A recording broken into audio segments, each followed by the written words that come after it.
आप कहें जी मिट्टी की हांडी के बाद अगर कोई चीज है तो हमारे यहां एक मेटल बनता है जिसको आप लोग कहते हैं एलॉय है, कांसा। कांसा आपने सुना है, शायद देखा भी हो किसी के घर में।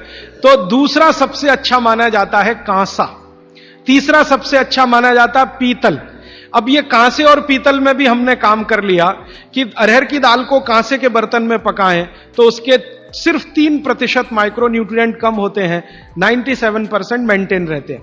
पीतल के भगोने में पकाएं तो 7% कम होते हैं, 93% बचे रहते हैं। लेकिन प्रेशर कुकर में बनाएं तो सिर्फ 7% बचते हैं, बाकी खत्म होते हैं।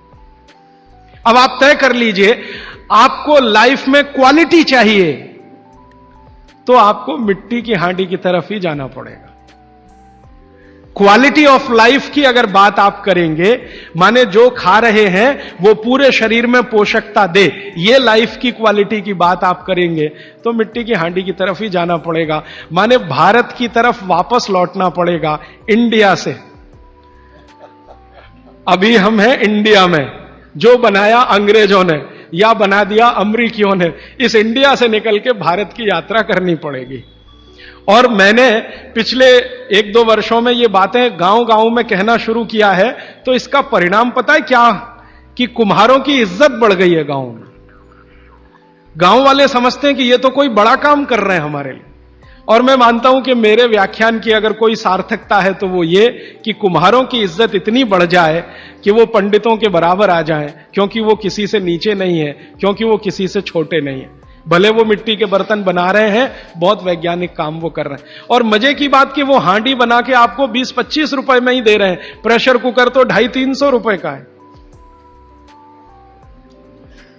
और सबसे मजे की बात कि ये हांडी जब खत्म होगी, माने इसकी लाइफ पूरी हो जाएगी, तो ये हांडी फिर मिट्टी में मिल जाएगी और फिर वही मिट्टी से हांडी बन जाएगी। दुनिया में ऐसी कोई वस्तु नहीं है। प्रेशर कुकर के बारे में तो नहीं कह सकते आप, बायोडिग्रेडेबल है। तो आप कोशिश करें अपने घर में थोड़ा परिवर्तन करें। अब मैं आखिरी बात जो आज की कह रहा हूं वो ये, मैंने पिछले 2 वर्षों में मैं होम्योपैथी की भी चिकित्सा करता हूं। तो बहुत सारे पेशेंट मुझे फोन करते हैं, राजीव भाई ये। तो मैंने कुछ पेशेंट को खास कर कहा कि देखो भैया, आपको मैं कोई दवा नहीं दूंगा। तो कहने लगे फिर बीमारी कैसे ठीक होगी? मैंने कहा एक ही काम करो, मिट्टी की दाल खाना शुरू करो, मिट्टी की हांडी में रखी हुई दाल खाना शुरू करो। चावल खाना है तो मिट्टी की हांडी का। कहने लगे राजीव भाई कौन करेगा ये सब? मैंने कहा आपकी बीवी करेगी या आप करोगे?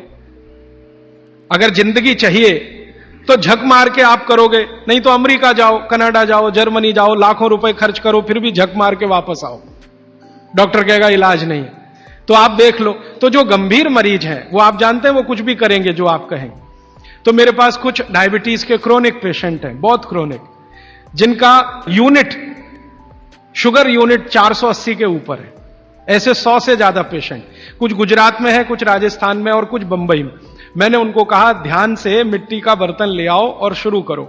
अब बर्तन लाने में तकलीफ हुई तो कुम्हार को ढूंढना पड़ा, तो लेकिन मिल गया। वो 8 से 9 महीना हो गया नियमित रूप से मिट्टी की दाल और मिट्टी का चावल, माने हांडी की दाल और हांडी का चावल, हांडी की खिचड़ी नियमित रूप से खा रहे हैं। और अब तो उन्होंने मिट्टी का तवा भी ले आया अपने घर में रोटी बनाने के लिए। बाजरे की रोटी बहुत अच्छी बनती है इस मिट्टी के तवे पे, तो रोटी भी उसी की खा रहे हैं। 8 महीने के बाद सबका शुगर टेस्ट किया है तो 480 यूनिट वाला अभी 180 यूनिट पे है, बिना किसी मेडिसिन के, बिना किसी इंजेक्शन के, बिना किसी टॉनिक के। और होम्योपैथी की कोई दवा नहीं दी मैंने उनको।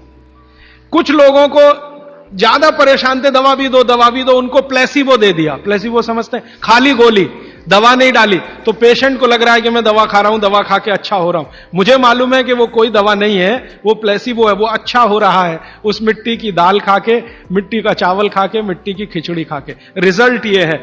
तब मैंने मान लिया कि बागभट्ट सच में महान आदमी थे।